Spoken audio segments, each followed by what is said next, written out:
UK campaigners revealed in a report published by British daily The Independent that there is an increase in Islamophobic abuse on Muslim pupils in British schools in the wake of the Paris attacks. They blame the British government for failing to tackle this dilemma. Yusra Mehdi has this report. Anti-Muslim acts have soared across Europe in the wake of Paris attacks earlier this month. And according to British campaigners, many of them are taking place in schools. In a report published by the British daily The Independent yesterday, campaigners found that Muslim students across the UK are suffering a backlash of abuse amid rising Islamophobic sentiments. Teachers and parents across the country are reporting a significant rise in both verbal and physical abuse. British charity monitoring anti-Muslim hate crimes, Tell Mama, accuses the British government for failing to tackle the problem. It says that the Department of Education did not train staff on the methods of facilitating controversial discussions, specifically regarding the Charlie Hebdo killings. Adding, for the past 18 months, we have sought to engage with the Department of Education to offer training to schools, but on each occasion we have been rebuffed. The lack of engagement is worrying. It is right that teachers and pupils should be able to discuss terrible events of this nature, but it needs to be done carefully and in a manner that is sensitive to the position of Muslim pupils. The Department of Education, on their part, acknowledged it did not provide specific advice on Islamophobia to schools, saying bullying of any kind is unacceptable. We produce clear guidance for schools giving advice on how to tackle it.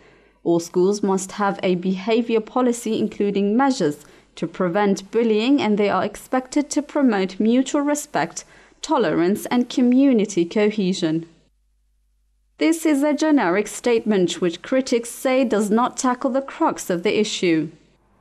Across the pond in France, the problem is being tackled in schools, though it's not by dealing with those who target Muslims, but by what the government calls healing social and religious fractures in French society. Earlier this week, French Prime Minister shocked many by referring to an apartheid affecting French suburbs, urging schools to be the essential link in transmitting French values.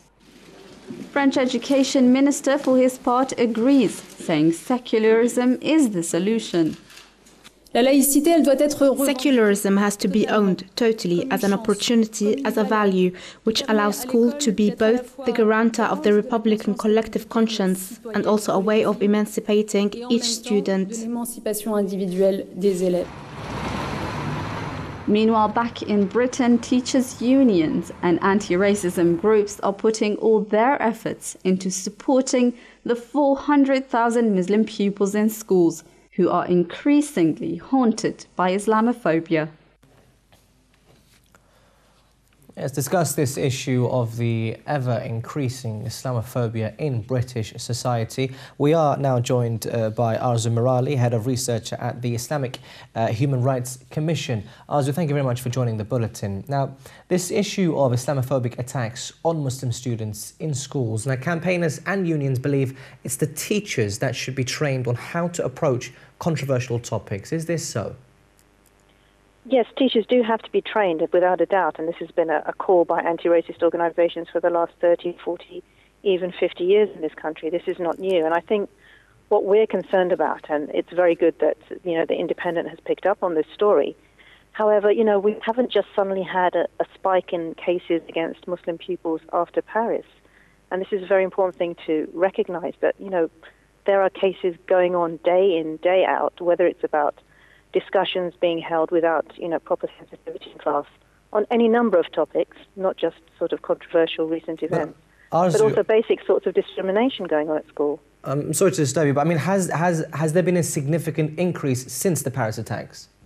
There's always a spike after incidents like this, but what it tends to disguise is the fact that actually things are not perfect before those events. In fact, things are quite dire. We're publishing our own statistics for 2014 in about a week's time.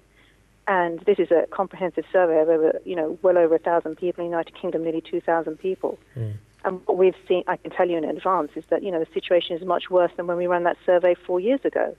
Much, much worse. And this is before any sort of crisis moment. Now, if that's the situation before, can we imagine what it is now? We all know anecdotally the situation is much worse in the last 2 weeks. Right. Now, how important do you think is the role of mainstream media in this? Are they tackling anti-Islam hate crime or perhaps feeding into it?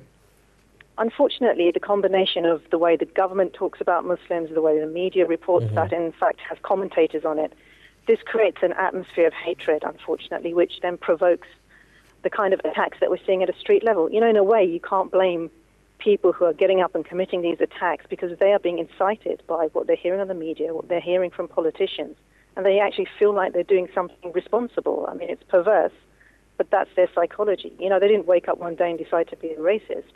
They've been kind of pumped up into this feeling.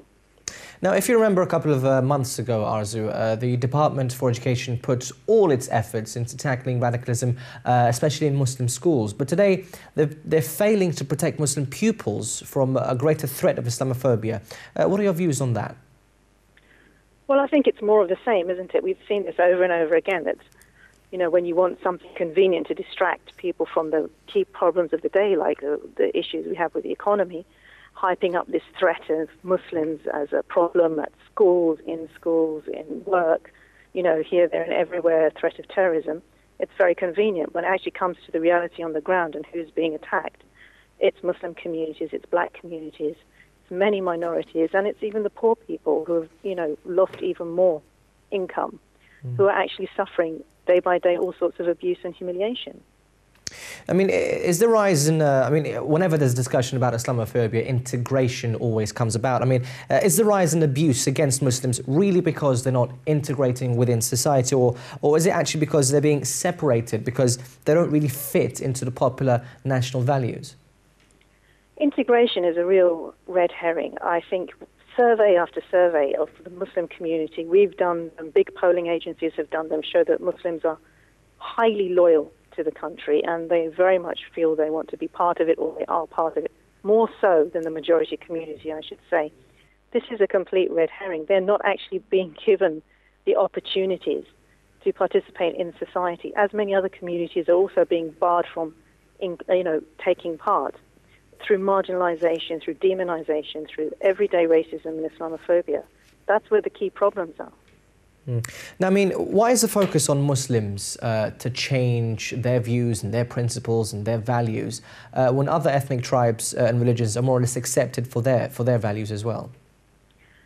I don't know how much they are or not accepted. I think, what we're seeing off of the back of Islamophobia is the resurgence of other old forms of racism that we thought we'd gotten rid of, including anti-Semitism, actually, but certainly what is now called anti-black racism. When I was growing up, this was all we were all black, described as black communities.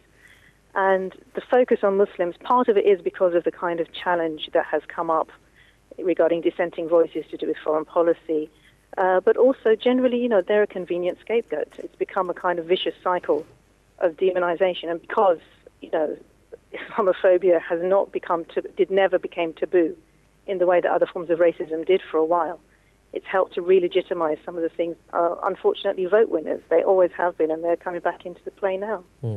We'll just have to leave it there. Head of Research at the Islamic Human Rights Commission, Arzu Merali, thank you very much for your time.